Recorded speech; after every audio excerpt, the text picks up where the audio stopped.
Bismillah, alhamdulillah, assalatu wassalamu ala rasulina Muhammadin wa ala alihi wa ashabihi ajma'in.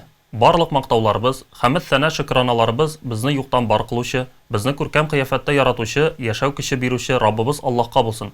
Шулай күңелебез түреннән чыккан салават шәрифәләребез Расулыбыз Мухаммад Мустафа саллаллаһу алейхи ва салламга һәм аны әһле бейтне булса иде. Хөрмәтле райондашлар, дин кардәшләр, ассаламу алейкум ва рахматуллаһи ва баракатух. Мөхтәрәм җәмәгать, Аллаһ Раббыбызның киң рәхмәте белән без сезнең белән Зилхиҗҗә аена, ягъни Кырбан аена аяк бастык. Бу айда хаҗиларыбыз гомерләренең улы сәяхәте белән хаҗны башкаралар. Гарафада бер эзлексез догада булып, җир йөзендә тынычлык булуын сорыйлар. Аллаһ кабул кыла торган гамәлләрне башкарырга тырышалар. Әлбәттә, хаҗ ул улы гыйбадат. Аны башкарыр өчен зур тырышлыклар күрсәтергә кирәктер. Шулай ук зур тырышлык, үҗәтлек хаҗга бармаучылардан да сорала. Нәфсебезне җиңеп, иртән мәчеткә бару, йокы килгән килеш вәгазь тыңлау кемгәдер авыр булып тоелырга мөмкин. Әмма менә монда Кырбан бәйрәменең чын асылы күренә дә инде.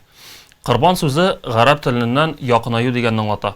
Шәригать күзлегеннән караганда бу билгеле төр хайванны Аллаһ ризалыгы өчен кырбан иттерү булса, гомум рәвештә бу Раббыбыз Аллаһ өчен үзебезнең малыбыз, вакытыбыз, җаныбызны фида кылу буладыр. Бүген кешедән иң кадерле әйбер нәрсә дип сорасак, ул алдан әйткән вакыт, мал һәм җанны әйтәчәк. Ибраһим галәйһиссәлам да бит үз вакытында ушбу эш әйберне Аллаһ ризалыгы өчен кырбан кылырга әзерлек күрсәтеп, зур шәрәфләргә, мәртәбәләргә иреште.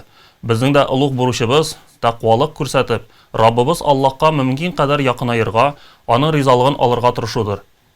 Аллаһы Тәгалә Кәүсәр сүрәсендә Аузу биллаһи минәш шәйтанир раҗим фассалли ли раббика ванхар дип әйтә. Ягъни Раббың ризалыгы өчен намаз укы һәм кырбан чал дип безләргә үзенең әмрен ирештерә.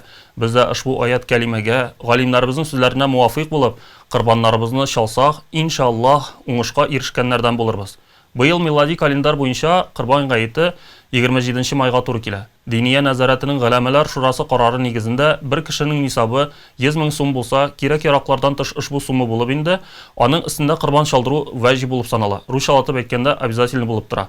Әгәр дә кешенең нисабы җитмәсә, әмма ул кырбан чалдырырга теләсә, бу нур өстенә нур булып торачак. Кырбанлыкка сарык, сыер, үгез, кәҗә, дия кебек хайваннарны чалдырырга мөмкиндер. Мөһим искәрмә: барлык тирлек тә исән имин булырга, чит регионнардан кертелсә, ветеринария белешмәләре булырга тиеш. Кешенең өстендә булган фарыз гамәле иртәнге намаз төшеп калмас өчен 27 май барлык мәчетләрдә дә иртәнге намазны 2 сәгать 15 минутта укырга һәм гаит намазын 3 сәгать 50 минутта укырга тәкъдим ителде. Кырбанлыкларны 27, 28, 29 май көннәрендә Кыяш батканга кадәр чалырга мөмкиндер. Шулай ук тәкбир әт-тәшрик көннәрендә асызлыкка бу тигәле. Барысы бергә 23 намаздан соң Аллаһ Раббыбызны ыллап, аны гына мактап, Аллаһу әкбәр, Аллаһу әкбәр, ла илаһа илляллаһ, Аллаһу әкбәр, Аллаһу әкбәр валиллаһил хәмд дигән сүзләрне әйтергә дә онытмыйк. Тәкбир көннәре 26 майның иртәнге намазыннан соң әйтелә башлап, 30 май икенде намазыннан соң тәмамлана.